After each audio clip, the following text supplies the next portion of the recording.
Channel चेतन educational YouTube channel पर आप सभी का स्वागत है। तो आज हम क्लास 12 का सेकंड पार्ट रिकॉर्ड करने वाले हैं, जिसका हम यहाँ से शुरू करेंगे। हमने यहाँ से छोड़ दिया था हमारा। तो आइए गाइस देखते हैं हमारे सेकंड पार्ट के अंदर।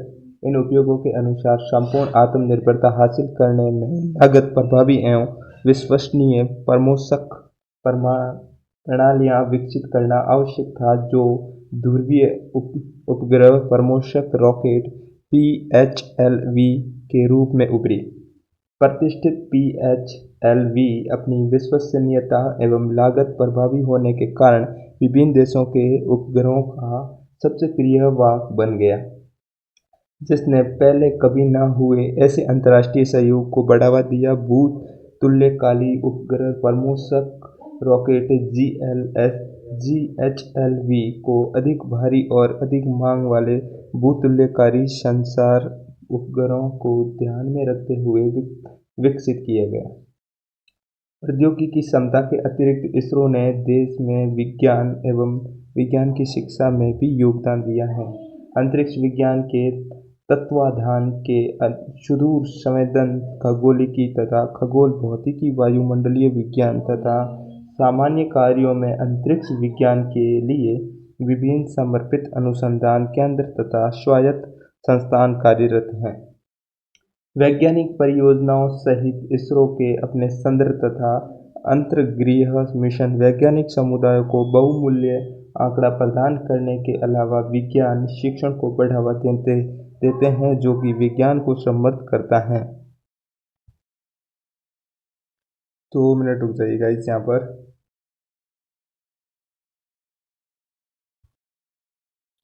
समुदायों को बहुमूल्य आंकड़ा प्रदान करने के अलावा विज्ञान शिक्षण को बढ़ावा देता है, विज्ञान को समृद्ध करता है। भविष्य की तैयारी प्रौद्योगिकी में आधुनिक बनाए रखने की कुंजी है, और इसरो जैसे देश की। तो गाइस, इसके अंदर सबसे पहले हमारा सवाल बनता है कि सबसे प्रिय वाहक बन गया कौन? सबसे प्रिय वाहक बन गया था, तो ये ध्यान रखना। यहाँ पर हमारा सवाल बन सकता है PHLV जो रॉकेट था वो। अगला पेज देखते हैं हमारा। यहाँ से हम शुरू करते हैं हमारा अगला पेज।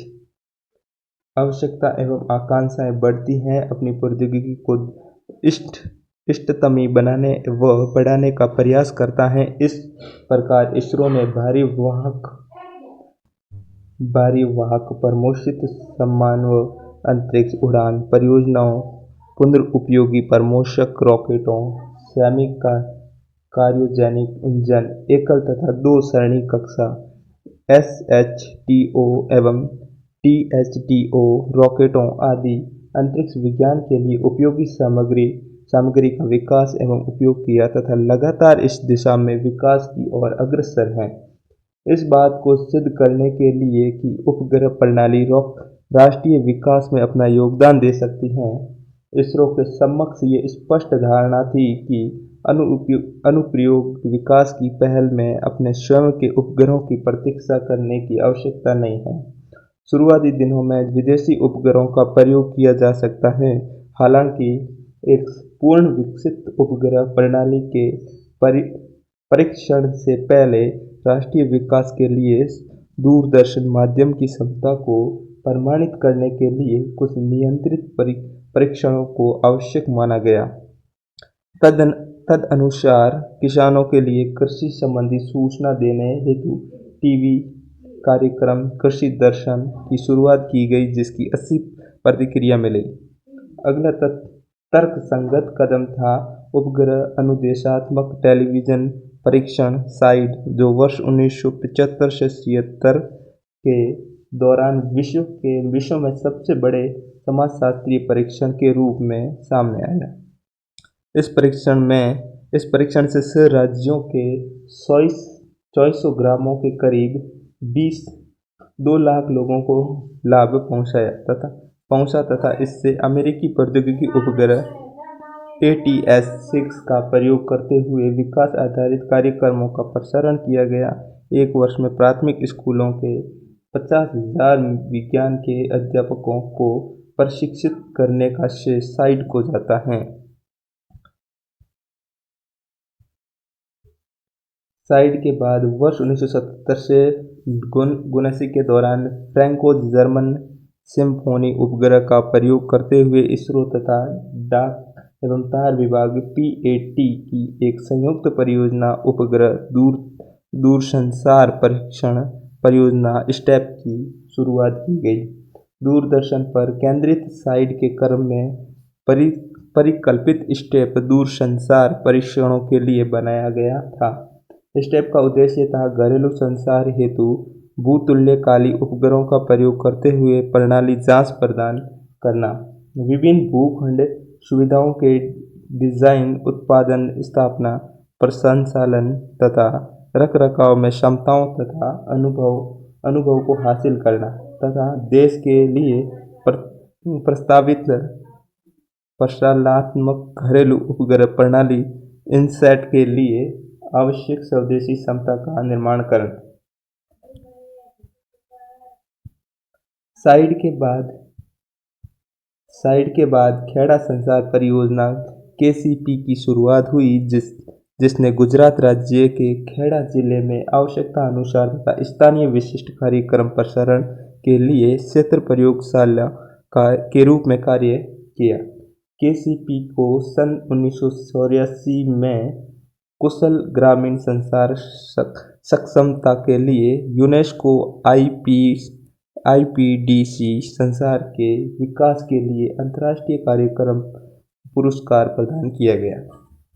इस अवधि के दौरान भारत के प्रथम कृत्रिम उपग्रह आर्यभट्ट, ये ध्यान रखना दोस्तों, यहाँ पर भारत का प्रथम कृत्रिम उपग्रह जो था वो आर्यभट्ट था का विकास किया तथा सोवियत रॉकेट का प्रयोग करते हुए 19 अप्रैल 1975 को इसका प्रमोशन किया गया।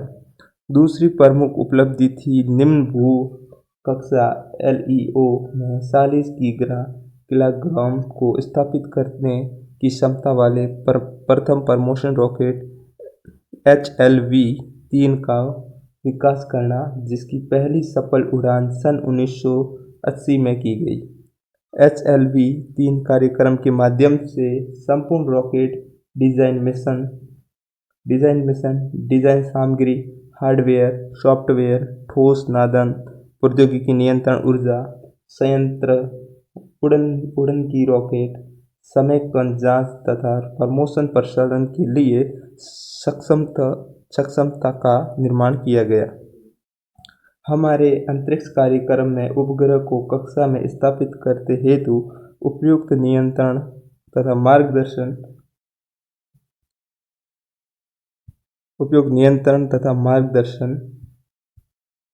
मार्गदर्शन के साथ बहुसरणीय रॉकेट प्रणालियों का भी विकास करना एक महत्वपूर्ण उपलब्धि थी। 1980 के दशक के परीक्षणात्मक चरण में प्रयोक्ताओं के लिए सहयोगी भू प्रणालियों के साथ अंतरिक्ष प्रणालियों के डिजाइन, विकास तथा कक्षीय प्रबंधन में शुरू से अंत तक क्षमता प्रदर्शन किया गया।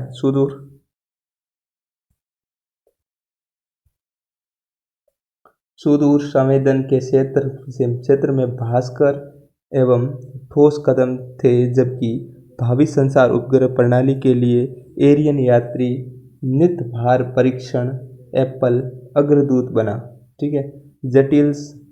जटिल संवर्धित उपग्रह प्रमोशक रॉकेट ALLV के विकास ने नई प्रौद्योगिकियों जैसे स्टेप ऑन, बलबस ताप, कवचबंद पास, मार्गदर्शिका तथा अंकीय स्वयं पायलट के प्रयोग को भी प्रदर्शित किया।